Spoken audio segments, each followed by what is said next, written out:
O texto de hoje, ele vai falar muito para a gente nesse sentido, né? Eu vou até pedir para colocar aqui o tema e em seguida o texto, né? O tema: rendendo graças ao Deus Pai. E eu vou usar a leitura aqui porque a minha versão é diferente. Então, pode pôr, né? Pedir para os irmãos procurarem Mateus capítulo 11, do 25 ao 30. Mateus capítulo 11, do 25 ao 30. E a gente vai render graças a Deus, né? A gente vai render graças a Deus pela sua fidelidade, por todas as bênçãos que Ele tem nos trazido, por todas as coisas que Ele já nos tem feito viver nesse tempo como igreja, né? A igreja cresceu muito, tem desenvolvido um trabalho excelente pela misericórdia de Deus. E eu vou pedir que você fique assentado como você está. Pode passar para o próximo. Então, Mateus capítulo 11, a partir do 25, diz o seguinte: Naquela ocasião, Jesus orou da seguinte maneira: Pai, Senhor dos céus e da terra, eu te agradeço porque escondeste estas coisas dos que se consideram sábios e instruídos e as revelaste aos que são como crianças. Sim, Pai, foi do teu agrado fazê-lo assim. Meu Pai me confiou todas as coisas. Ninguém conhece o Pai verdadeiramente senão o Filho, ninguém conhece verdadeiramente o Filho, a não ser o Pai. E ninguém conhece verdadeiramente o Pai, a não ser o Filho e aqueles a quem o Filho escolhe revelá-lo. Venham a mim todos vocês que estão cansados e sobrecarregados, e eu lhes darei descanso.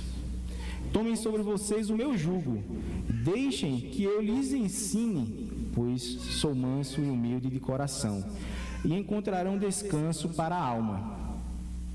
Meu jugo é fácil de carregar, e o fardo que lhes dou é leve.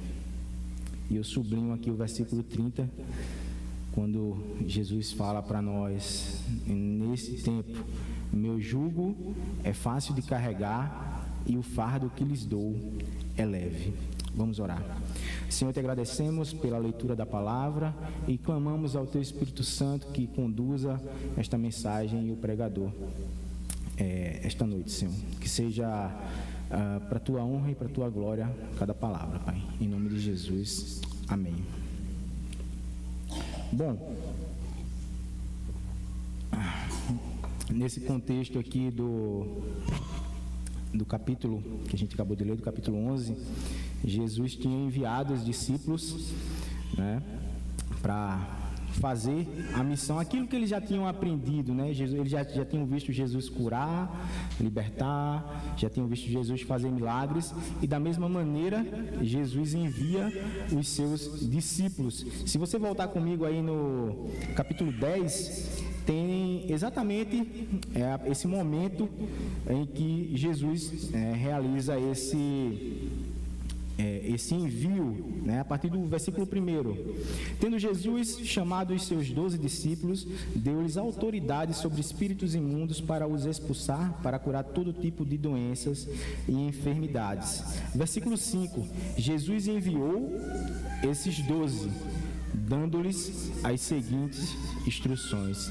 Então Jesus envia os seus discípulos, né, fornece para eles uma série de instruções, de orientações, para que eles possam cumprir com esse trabalho, né, ao serem enviados.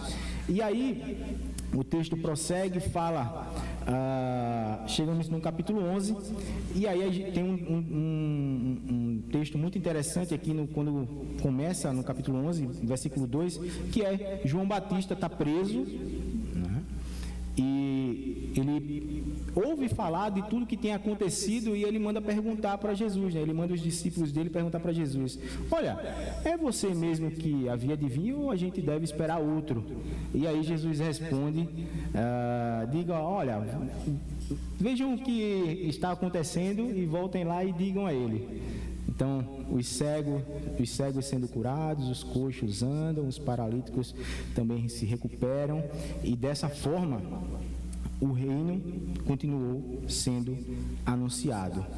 Então, é nesse contexto que essa mensagem de hoje se insere, né? Em que há curas, milagres, transformações, e por essa razão eu entendo que foi exatamente aqui após todos esses acontecimentos que entra essa sessão aqui, essa que a gente chama de perícope, né? Esse trecho do texto falando sobre a graça de Deus.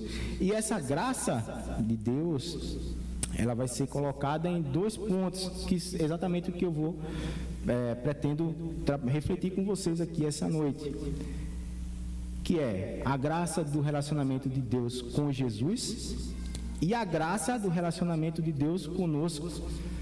Então, no relacionamento de Deus com Jesus, tem um aspecto extremamente espiritual, e a gente vai ver isso aí. No aspecto de Deus, da graça conosco, tem um aspecto extremamente prático. Não que a nossa vida não seja espiritual, não, muito pelo contrário. A gente vai aprender tanto um como o outro, mas a gente vai observar que há essa distinção aqui, né, colocada, porque é importante a gente entender que Jesus é o nosso Senhor, Jesus é o nosso Salvador, e o relacionamento que Ele tem com Deus, Ele nos chama a ter também. Então, versículo 25 começa falando para a gente exatamente isso. Por aquele tempo Jesus exclamou, né? E aí, a gente voltando lá para as distinções do português, né? Exclamação é quando a gente faz uma afirmação certeira, né? Quando a gente fala assim, Jesus é o Senhor, exclamação. Jesus é o Salvador, exclamação. Jesus domina sobre toda a terra, exclamação. Jesus é dono da sua vida, exclamação. E talvez se você também pensar desse mesmo ponto de vista, você vai falar assim, Jesus está dentro da minha casa todos os dias, exclamação. Jesus está no meu trabalho comigo todo momento, exclamação. Então, Jesus exclamou, e eu penso, quando refleti nesse texto ao longo da minha vida, né, eu sempre penso que Jesus falando e olhando para a imensidão do céu.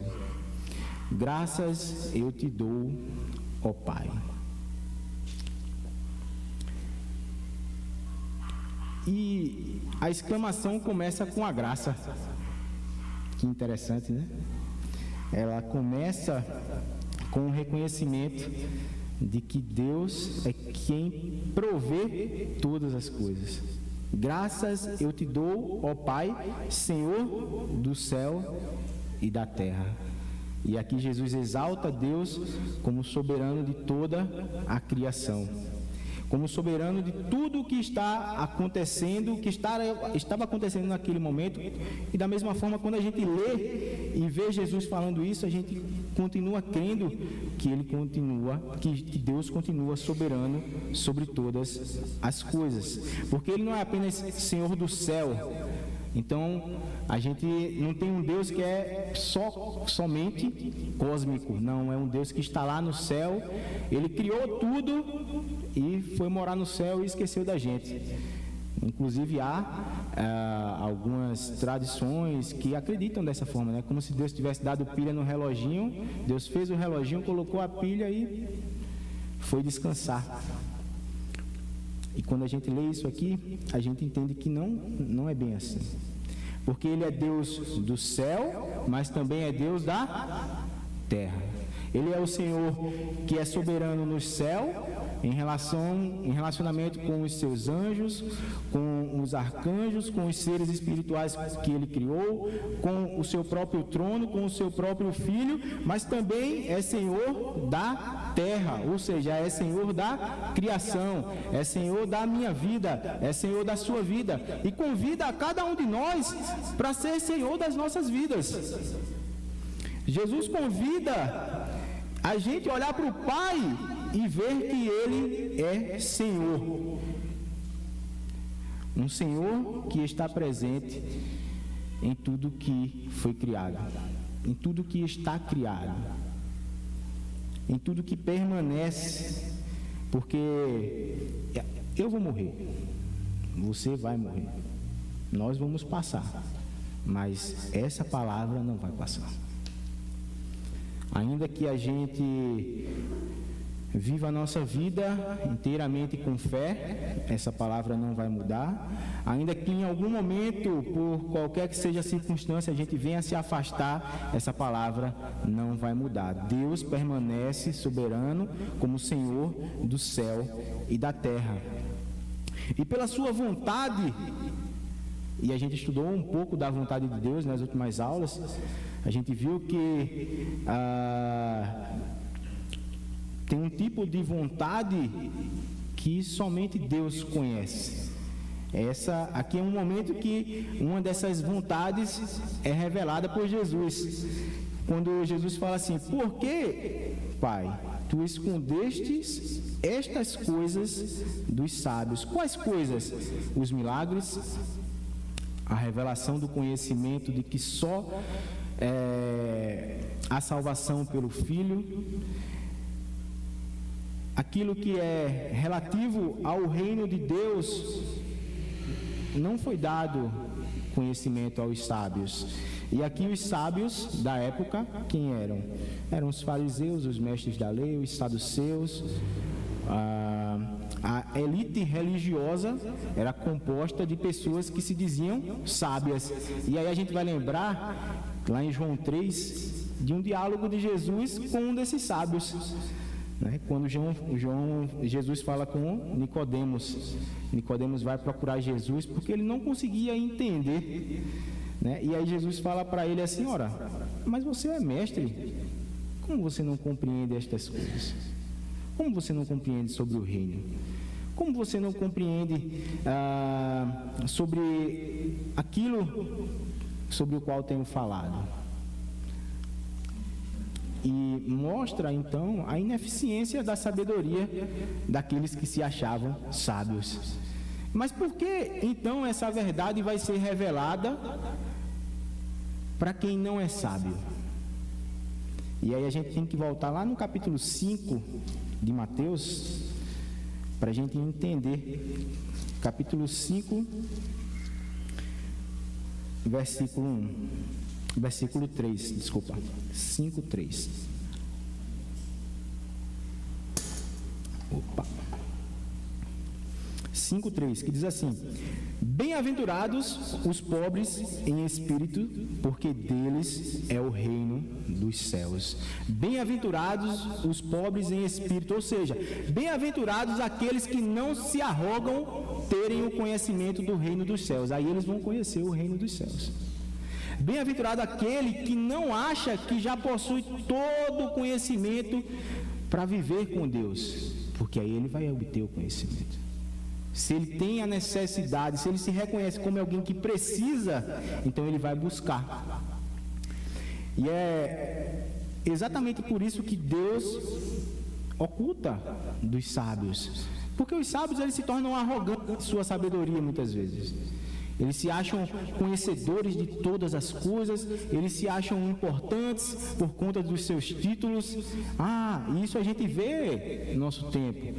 Eu tenho um doutorado, eu tenho um PhD, eu tenho um pós-doutorado, eu tenho um mestrado, seja lá. Eu tenho um bacharelado, e já tem gente se achando,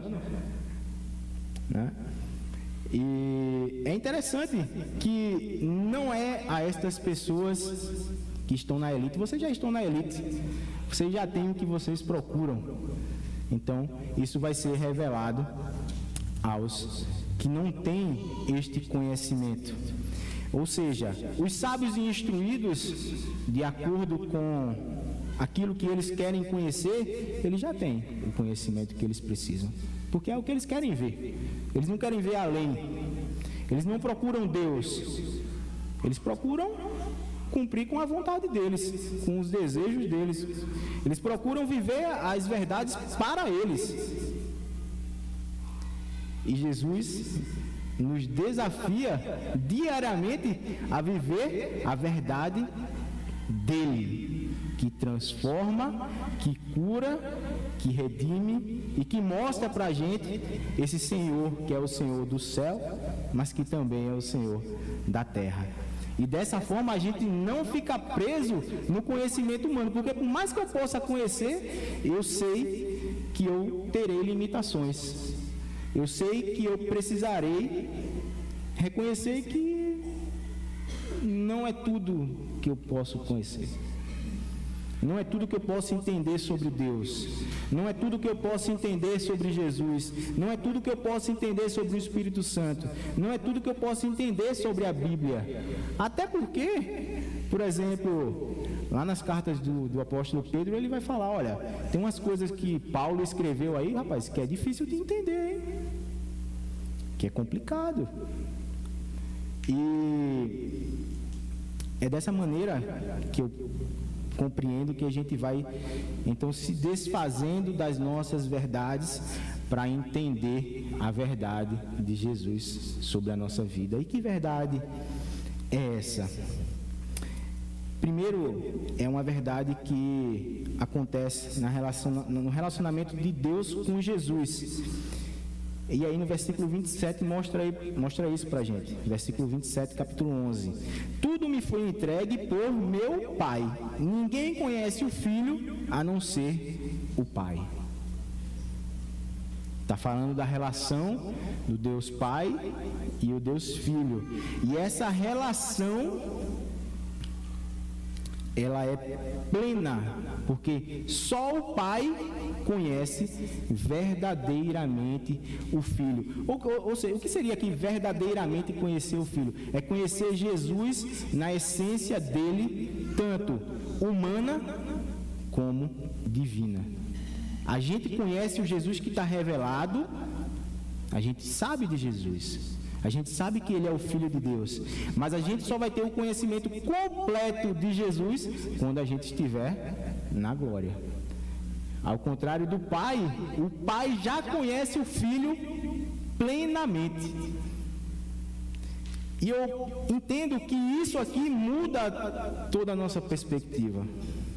Porque se a gente aceita essa mensagem e sabe que o Pai conhece o Filho, a gente vai aceitar também que tudo aquilo que o Filho fala é verdadeiro.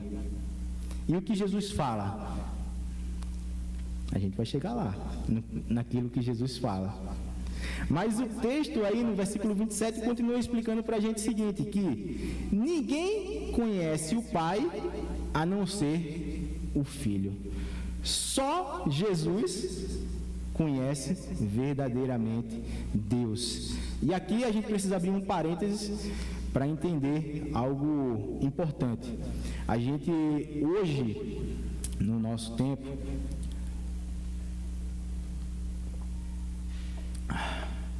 são propagadas muitas ideias sobre Deus. Muitas ideias sobre um Deus perfeito, e é verdade, Deus perfeito. Muitas ideias sobre um Deus amoroso, e é verdade. Muitas ideias sobre um Deus perdoador, e é verdade. Mas nenhuma dessas ideias inclui a soberania com a qual Jesus começa falando. Não inclui a soberania de Deus sobre os céus e sobre a terra. E é por isso que estas verdades sobre Deus, elas só valem aqui para a terra. Elas não valem para a eternidade. E a gente crê num Deus que é eterno e que nos convida a ir viver com Ele a eternidade. E é por isso que a gente não aceita essa mensagem simplista de que Deus é amor, mas é também justiça, de que Deus é perdoador, mas Ele quer também transformação e Ele vai desafiar você a uma transformação sincera, de que Deus é somente aquilo que eu quero que Ele seja. Não! Deus nos desafia a sermos aquilo que Ele quer que nós sejamos. É restabelecer aquilo que o pecado roubou de nós, a imagem e semelhança com Deus. Então, é nesse relacionamento, em primeiro lugar, de que somente o Filho conhece verdadeiramente o Pai, ou seja, somente o Filho conhece plenamente, na essência, o Pai, mas também de que somente o Pai conhece o Filho, em que a gente se sustenta para entender que esse convite que Jesus faz para nós, que a gente vai ler agora, é real, é verdadeiro e pode transformar a sua vida. Então o versículo 28 diz assim para a gente: venham a mim todos vocês que estão cansados e sobrecarregados, e eu os aliviarei. Então o que nos faz crer nessa promessa aqui? O relacionamento que Jesus tem com Deus e que Deus tem com Jesus. Um relacionamento verdadeiro, um relacionamento que expressa a graça do Pai, um relacionamento que não está interessado em continuar exaltando aqueles que se acham sabedores de todas as coisas, mas que procura e transforma aqueles que se rendem à mensagem do Evangelho. E a questão é: por que a gente muitas vezes não vai até Jesus para ser aliviado, não vai até Jesus para ter o nosso cansaço colocado no seu devido lugar, né? Ou seja, por que a gente não vai até Jesus muitas vezes para encontrar aquilo que Ele fala tão verdadeiramente para nós? Porque às vezes a gente fica insistindo em apostar nossas fichas nas nossas forças. Não, eu não vou procurar, eu vou conseguir. E é um dos lemas do nosso tempo também. Não, você precisa só, assim, o esforço é todo seu, o mérito é todo seu. Não, o mérito é de Jesus. Porque se não fosse Jesus, você não estaria aqui. O mérito é de Jesus, porque se existe uma mensagem que pode transformar e ela está revelada para nós, está acessível na Bíblia, é porque Jesus veio e morreu por nós para tornar essa mensagem real, para tornar essa mensagem acessível. Então, é nessa desconstrução que a gente precisa se enxergar como pessoas em desconstrução, mas que em nós está sendo formado a pessoa de Jesus. Então Jesus nos convida e nos desafia: venham, você que está cansado.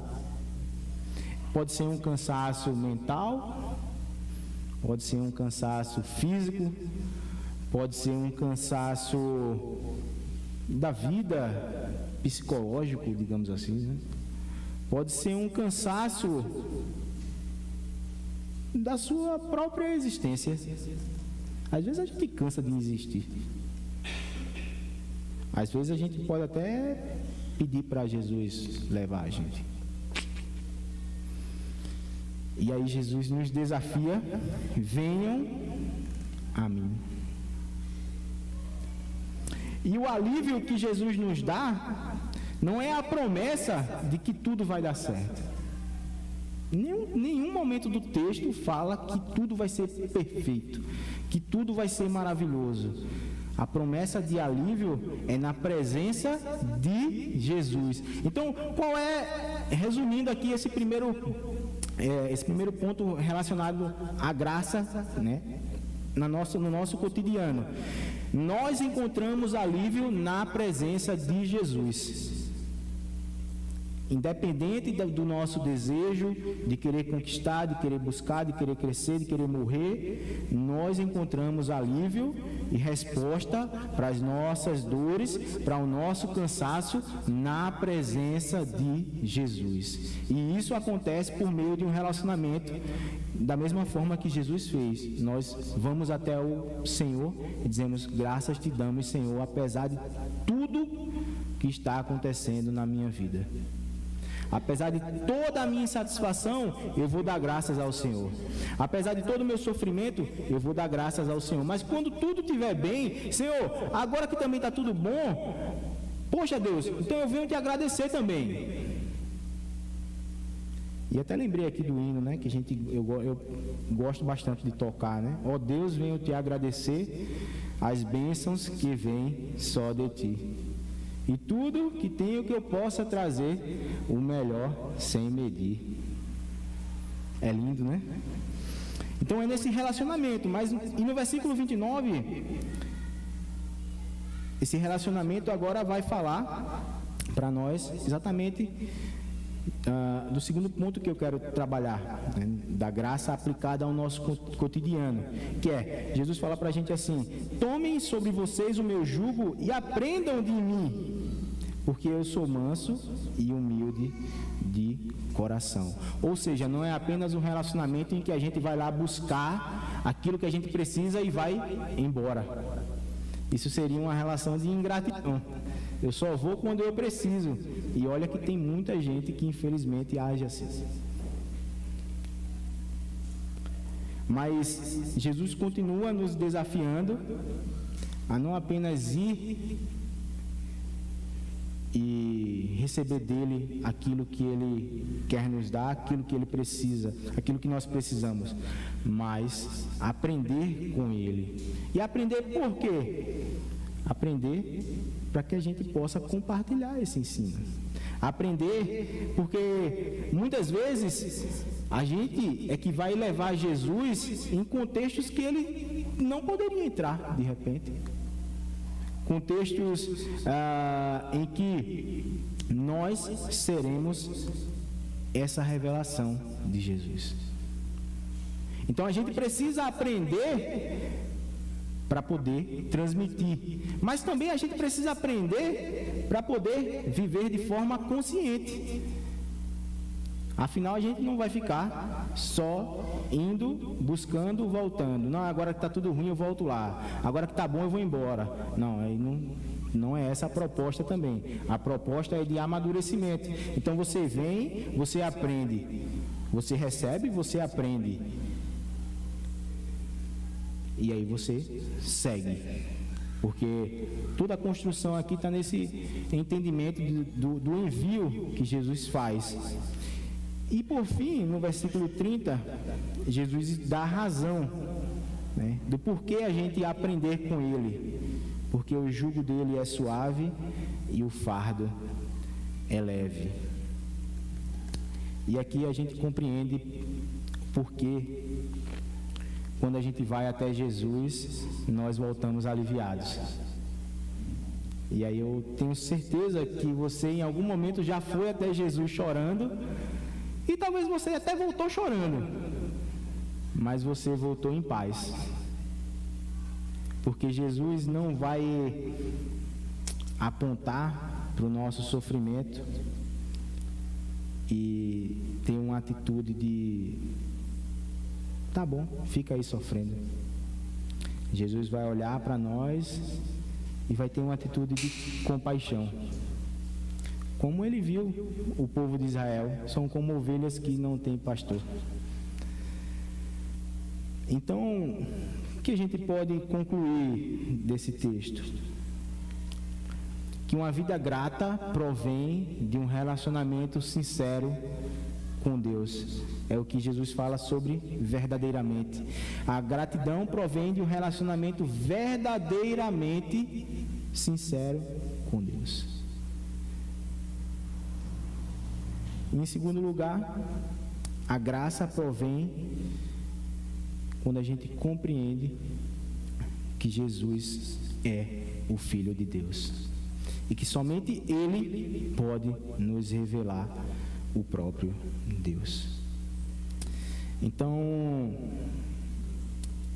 enquanto eu pensava em algumas dessas coisas ali atrás para refletir, eu fiquei pensando também que essa seria a melhor maneira da gente retribuir todo o empenho que o pastor tem dado por nós, pelo ministério, porque eu comentei com ele algum tempo atrás assim, que eu não entendia todo aquele trabalho dele, tudo aquilo, ele é incansável. E se ele não veio hoje, é porque realmente devia estar doendo muito. Porque muitas vezes ele já veio doendo, né? Então, essa mensagem sobre gratidão, ela se torna extremamente importante nesse momento. E para finalizar, a gente vai cantar o hino 422 do HCC. E eu queria que nesse momento você tivesse mais um momento de oração silenciosa, pensando em tudo aquilo que Deus já fez na sua vida. Pela manhã a gente fez aqui, né, com o pastor, um momento desse de oração, e foi muito bom. E eu quero convidar você também, novamente, a gente fazer esse momento, porque a gratidão que a gente está aprendendo, que a gente está refletindo agora, ela precisa se fazer real quando a gente passar pela porta ali, quando a gente for embora. Que amanhã a gente não acorde reclamando. Que amanhã a gente não tenha a mesma atitude de outros tempos, seja de reclamação, seja de impaciência, mas que a gente possa se voltar para Jesus e encontrar o alívio, a suavidez da sua palavra e da sua presença na nossa vida. Amém? Vamos cantar.